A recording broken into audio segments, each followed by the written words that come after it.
Hello friends, welcome back. This is Shivyanshi, your educator. स्वागत है आप सभी का एक बार फिर से।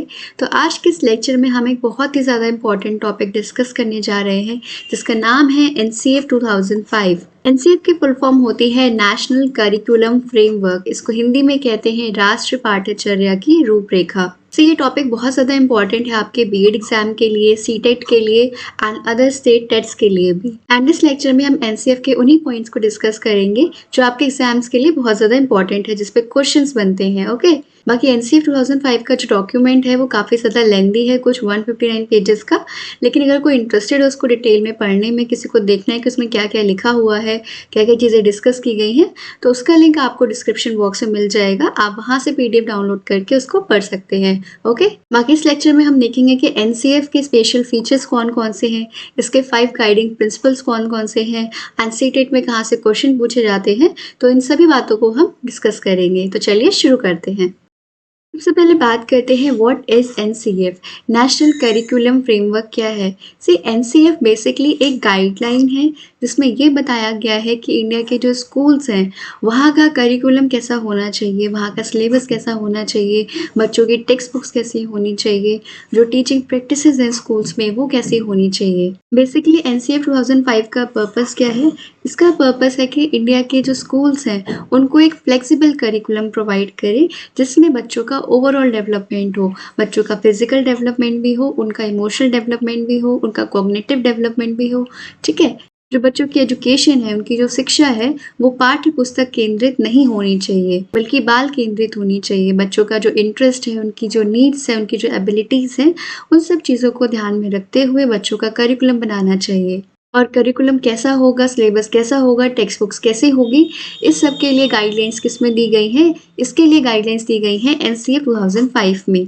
ओके, इंडिया में जितने भी सीबीएसई स्कूल्स हैं एंड कई सारे जो स्टेट्स के स्कूल्स हैं, उनका जो सिलेबस है वो एनसीएफ 2005 पे ही बेस्ड है। अब बात करते हैं कि एनसीएफ को पब्लिश किसने किया है। ठीक है, NCF is published by NCERT. This is very important, आपको ध्यान में रखना है। एनसीएफ किसके द्वारा पब्लिश किया गया है? NCERT, that is national council for educational research and training. Another very important point is NCF के हेड कौन है? एनसीएफ के हेड हैं प्रोफेसर यशपाल, आपको याद रखना है। इसके अलावा अगर हम बात करें कि एनसीएफ 2005 किस पे बेस्ड है, देखिए ये जानना हमारे लिए बहुत इंपॉर्टेंट है कि एनसीएफ 2005 आखिर इंस्पायर किससे हुआ है, किस पे बेस्ड है ये। तो एनसीएफ 2005 एनपीई 1986, जो national policy on education I थी 1986 में, उस पे बेस्ड है। एंड इसके अलावा जो 1993 की रिपोर्ट आई थी लर्निंग विदाउट बर्डन वाली, उस पे बेस्ड है। ओके, एंड एनसीएफ 2005 को 22 लैंग्वेजेस में ट्रांसलेट किया जा चुका है।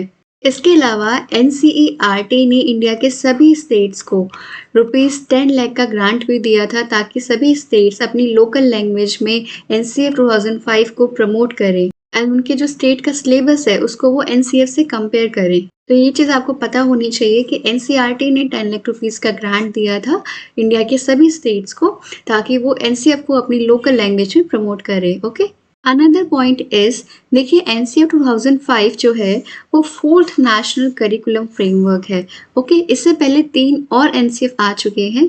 कब कब आए हैं एनसीएफ? देखिए, फर्स्ट एनसीएफ आया था 1975 में, सेकंड एनसीएफ आया था 1988 में एंड थर्ड एनसीएफ आया था 2000 में।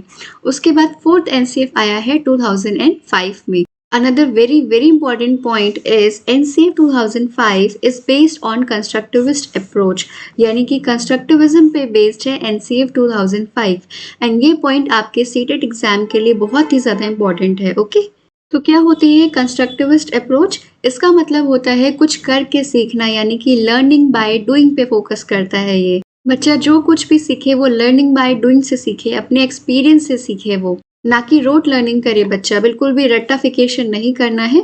बच्चे को क्या करना है? कुछ करके सीखना है, लर्निंग बाय डूइंग से सीखना है। एंड कंस्ट्रक्टिविस्ट अप्रोच बिलीव करता है कि टीचर का रोल क्या होता है? टीचर का रोल एक फैसिलिटेटर का होता है। Okay, another important point is NCF का जो डॉक्यूमेंट है उस डॉक्यूमेंट के स्टार्टिंग में एक कोटेशन लिखी गई है जो कि रविन्द्रनाथ टैगोर जी के एसे से ली गई है, सिविलाइजेशन एंड प्रोग्रेस, जिसमें वो कहते हैं कि creative spirit and generous joy are the keys in childhood. यानी कि बच्चों के अंदर बहुत ही ज़्यादा रचनात्मक भावना होती है, उनके अंदर क्रिएटिव स्पिरिट होती है, बहुत ज़्यादा उनके अंदर उत्साह होता है, खुशी होती है, जिसको हमें बिगाड़ना नहीं है, ओके? टैगोर का जो एसे है सिविलाइजेशन एंड प्रोग्रेस, उसमें यही कोटेशन लिखी गई है कि बच्चों के अंदर बहुत ज़्यादा रचनात्मक भावना होती है, उत्साह, उमंग, जोश होता है, उस चीज़ को हमें बिगाड़ना नहीं है, बल्कि बच्चों को ऐसा एनवायरनमेंट प्रोवाइड करना है जिसके अंदर उनका ओवरऑल डेवलपमेंट हो। और चाइल्डहुड सबसे बेस्ट स्टेज होती है कुछ भी सीखने के लिए। Now let's see what are the special features of NCF. NCF के स्पेशल फीचर्स क्या-क्या हैं, ये देख लेते हैं। देखिए एनसीएफ 2005 कहता है कि लर्निंग विदाउट बर्डन होना चाहिए, यानी कि शिक्षा बिना बोझ के होनी चाहिए। To make learning a joyful experience, education ऐसी हो जिसमें बच्चे पे ज़्यादा लोड ना हो, बच्चे को मज़ा आए पढ़ने में, बच्चा एंजॉय करे पढ़ने में। जो बच्चे के एग्जामिनेशंस हैं उसका बेसिस हमारी टेक्स्ट बुक नहीं होनी चाहिए। इसके अलावा बच्चों को ज़्यादा होमवर्क नहीं दिया जाना चाहिए। जो एजुकेशन की क्वालिटी है वो इम्प्रूव होनी चाहिए। इसके अलावा एनसीएफ कहता है कि बच्चों के अंदर sense of self reliance develop होना चाहिए, यानी कि बच्चे आत्मनिर्भर होने चाहिए। कोई भी काम हो बच्चों को खुद से करना आना चाहिए। इससे क्या होगा, इससे बच्चों को अपनी एबिलिटीज, अपने एफर्ट्स के बारे में पता लगेगा और खुद को लेके भी बच्चों के अंदर एक पॉजिटिव फीलिंग इंक्रीज होगी। इसके अलावा उनकी डिग्निटी भी डेवलप हो, जिससे कि दूसरे लोग भी उनकी रिस्पेक्ट करें। अनदर फीचर इज, एनसीएफ कहता है कि जो पाठ्यक्रम है वो बाल केंद्रित होना चाहिए, यानी कि चाइल्ड सेंटर्ड होना चाहिए। बच्चों के इंटरेस्ट, उनकी एबिलिटीज, उनकी नीड्स, इन सभी चीज़ों को ध्यान में रखते हुए करिकुलम का डेवलपमेंट होना चाहिए। नेक्स्ट पॉइंट इज, एनसीएफ कहता है we have to promote universal enrollment and retention. Universal enrolment and retention को प्रमोट किया जाना चाहिए अप टू एज 14, यानी कि 6 से 14 साल तक के जो भी बच्चे हैं उन सभी को स्कूल में इनरोल करना है। एंड सिर्फ इनरोल ही नहीं करना है बल्कि उनको रिटेन भी करना है, ताकि वो अपनी एजुकेशन कंप्लीट करें, कोई भी बच्चा शिक्षा से वंचित न रह जाए। एटलीस्ट हर बच्चे को प्राइमरी एजुकेशन तो मिलनी चाहिए, ठीक है। Another feature is inculcate the feeling of oneness, democracy and unity in students. NCF कहता है कि करिकुलम ऐसा होना चाहिए जिससे कि बच्चों के अंदर एकता की भावना इनकलकेट हो, ठीक है। बच्चों के मन में एकता की भावना बिठानी है, उनके अंदर डेमोक्रेटिक वैल्यूज होनी चाहिए, जैसे कि social justice, liberty, equality, brotherhood, ये सारी चीजें उनके अंदर होनी चाहिए ताकि बच्चे बड़े होकर एक अच्छा नागरिक बन सके, okay. Another very important point is, NCF इस बात को इंश्योर करता है कि irrespective of caste, creed, religion, all are provided with standard curriculum. देखिए एनसीएफ कहता है कि इस बात से फ़र्क नहीं पड़ता कि बच्चा किस धर्म से आता है, वो क्या बिलीफ रखता है, उसकी मान्यताएं क्या क्या है, वो कौन सी जाति से आता है, बिना किसी भेदभाव के हर बच्चे को स्टैंडर्ड करिकुलम प्रोवाइड किया जाएगा, ओके। फिर बात करते हैं कि एनसीएफ के गाइडिंग प्रिंसिपल्स कौन कौन से हैं। सिर्फ 5 गाइडिंग प्रिंसिपल्स हैं एनसीएफ के, एंड अगर आपको ये 5 गाइडिंग प्रिंसिपल्स याद रह जाते हैं तो आप कोई भी क्वेश्चन हो एनसीएफ का आप इजीली सॉल्व कर सकते हैं, okay. First principle is ensuring that learning shift away from rote methods.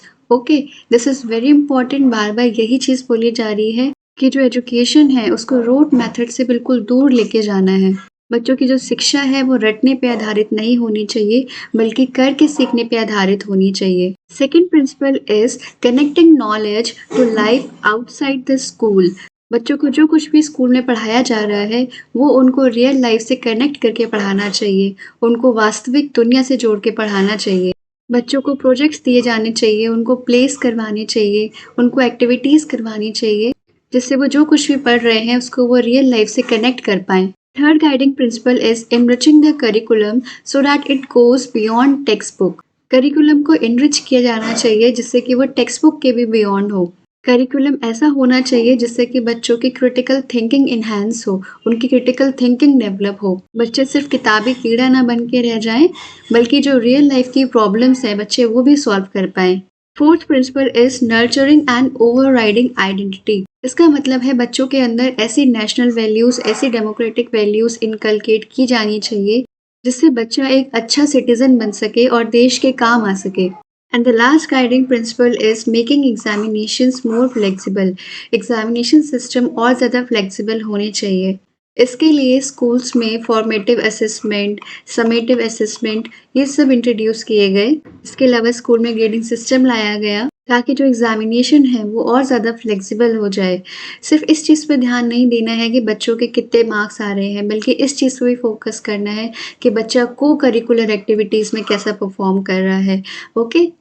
So guys this is it with NCF 2005। I hope आपको यहाँ तक क्लियर होगा कि एनसीएफ के 5 गाइडिंग प्रिंसिपल्स कौन-कौन से हैं, इसके स्पेशल फीचर्स क्या-क्या हैं। सी एनसीएफ में ना घूम फिर के एक ही बात की गई है बार-बार कि बच्चों को रोte लर्निंग से दूर ले जाना है। जो भी बच्चों को पढ़ाया जा रहा है वो उनको रियल लाइफ़ से कनेक्ट करके पढ़ाना है।